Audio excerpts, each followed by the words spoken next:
Assalamualaikum warahmatullahi wabarakatuh.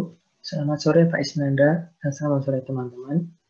Kami dari kelompok 6 ingin mempresentasikan tugas kami yang berjudul Lembaga Penjamin Simpanan yang beranggotakan saya sendiri Rifka Arif, nomor mahasiswa 31013, Risma Ramadhani dengan nomor mahasiswa 30857, dan Rita Triwahyuni dengan nomor mahasiswa 31148.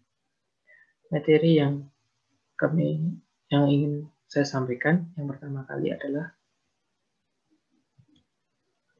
arti dan peranan lembaga menjamin simpanan, yang nomor 2 fungsi, tugas dan wewenang LPS, dan yang ketiga simpanan yang dijamin oleh LPS. Selanjutnya, arti dan peranan LPS.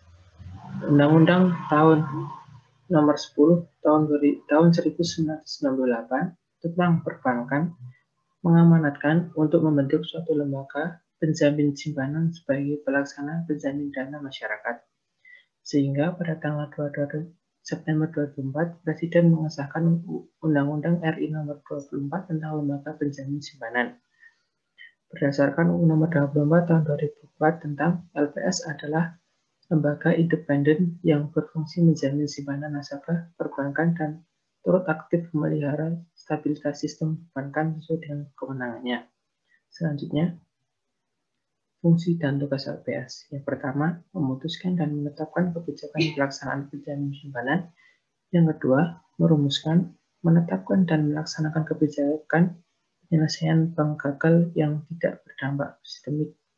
Yang ketiga, melaksanakan penjaminan simpanan. Yang keempat, melaksanakan bank yang gagal yang berdampak sistematik. Yang terakhir, merumuskan dan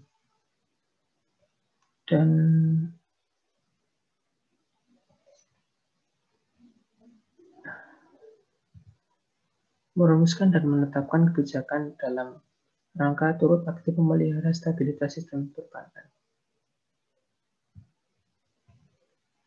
Selanjutnya, wewenang LPS. Yang pertama, menetapkan dan memungut premi penjaminan dan kontribusi ketika bank pertama kali menjadi peserta sekaligus melakukan pengelolaan kekayaan dan kewajiban LPS. Yang kedua, mendapatkan data simpanan nasabah dan data kesehatan bank dan laporan keuangan bank dan laporan hasil pemeriksaan bank sepanjang tidak melanggar kerahasiaan bank. Yang terakhir, melakukan penyuluhan kepada bank dan masyarakat tentang penjaminan, termasuk menjatuhkan sanksi administrasi bagi yang melanggar ketentuan. Selanjutnya, wewenang LPS. Yang pertama, menetapkan syarat, tata cara, dan ketentuan pembayaran klaim. Yang kedua, menunjukkan, menguasakan, dan menugaskan pihak lain bertindak atas nama LPS untuk melaksanakan sebagian tugas tertentu. Selanjutnya, saya akan melanjutkan presentasi dari rekan saya mengenai simpanan yang dijamin LPS. Apabila nasabah mendapatkan bunga simpanan melebihi suku bunga wajar yang ditetapkan LPS, maka simpanan tersebut tidak dijamin LPS, baik simpanan pokok maupun bunganya. Nasabah dapat menunggu pengumuman hasil rekonsiliasi dan verifikasi simpanan tahap 1 di kantor bank, media cetak, dan website LPS. Selain itu, nasabah harus memenuhi syarat agar klaimnya dibayar LPS. Di antaranya, 1. Simpanan nasabah tercatat dalam pembukuan bank. 2. Nasabah tidak memperoleh bunga simpanan yang melebihi tingkat bunga wajar yang ditetapkan LPS, atau nasabah tidak menerima imbalan yang tidak wajar dari bank. 3. Nasabah tidak melakukan tindakan yang merugikan seperti memiliki kredit macet dan lain-lain. Selanjutnya, bentuk dan simpanan yang dijamin LPS. 1.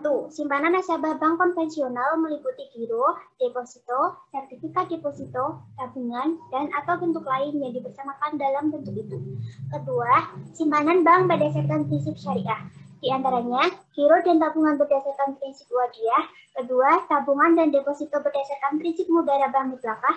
Dan 3. Simpanan berdasarkan prinsip syariah lainnya. 3. Simpanan yang dijamin merupakan simpanan yang berasal dari masyarakat. 4. Nilai simpanan yang dijamin LPS mencakup saldo pada tanggal pencabutan izin usaha bank. 5. Saldo yang dijamin untuk setiap nasabah pada satu bank adalah hasil penjumlahan saldo seluruh rekening simpanan nasabah pada bank tersebut. 6. Untuk rekening gabungan, saldo rekening yang diperuntukkan diperhitungkan bagi satu nasabah adalah saldo rekening gabungan tersebut dibagi secara proret dengan jumlah pemegang rekening. Dan ketujuh, dalam hal masalah memiliki rekeningnya dinyatakan secara tertulis diperuntukkan bagi kepentingan pihak lain, maka saldo rekening tersebut diperhitungkan sebagai saldo pihak lain yang bersangkutan. Selanjutnya adalah saldo yang dijamin untuk setiap nasabah pada satu bank. Seluruhnya sejak tanggal 22 September 2005 sampai dengan 21 Maret 2006. Paling tinggi sebesar 5 miliar rupiah sejak tanggal 22 Maret 2006 sampai 21 September 2006. Paling tinggi sebesar 1 miliar rupiah sejak tanggal 22 September 2006 sampai 21 Maret 2017. Paling tinggi sebesar 100 juta sejak tanggal 22 Maret 2007 sampai krisis global tahun 2008 dan paling tinggi sebesar 27 miliar rupiah sejak krisis global 2008 menurut Perpu nomor 3 tahun 2008. Sekian dan selanjutnya akan dilanjutkan oleh rekan saya.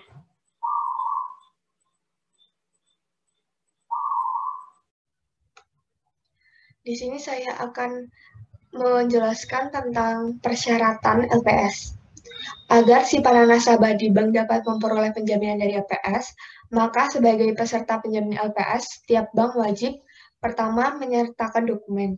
Dokumen tersebut berisi salinan anggaran dasar dan akta pendirian bank, salinan dokumen perizinan bank, surat keterangan dari LPP mengenai tingkat kesehatan bank, surat pernyataan dari pemegang saham atau pengendalian bagi yang berbadan hukum koperasi, serta kantor pusat dari bank cabang, bank asing, direksi, dan komisaris. Dan juga menyampaikan laporan secara berkala, membayar kontribusi, kepesertaan, dan premi pinjaman.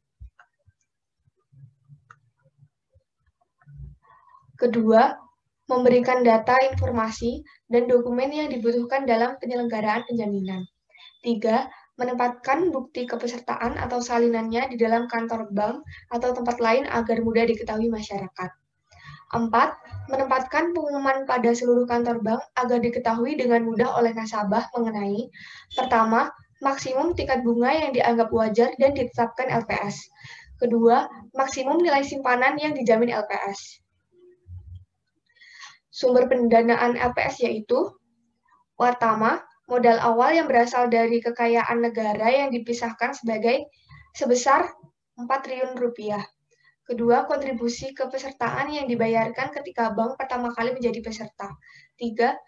Premi penjaminan yang dibayar bank tiap semester. Lalu hasil investasi cadangan penjaminan. Klaim. Apabila nasabah mempunyai kewajiban pada bank, maka pembayaran klaim nasabah dapat dilakukan dengan tahapan sebagai berikut.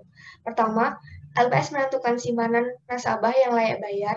Setelah rekonsiliasi dan verifikasi data simpanan nasabah bank yang dicabut usahanya dalam waktu 90 hari kerja, izin usaha bank dicabut. Lalu kedua, LPS mulai membayar simpanan yang layak bayar selambat-lambatnya 5 hari kerja sejak verifikasi dimulai. 3. Jangka waktu pengajuan klaim penjaminan adalah 5 tahun sejak izin usaha dicabut. Sekian yang dapat kelompok kami sampaikan. Mohon maaf jika banyak kesalahan. Terima kasih.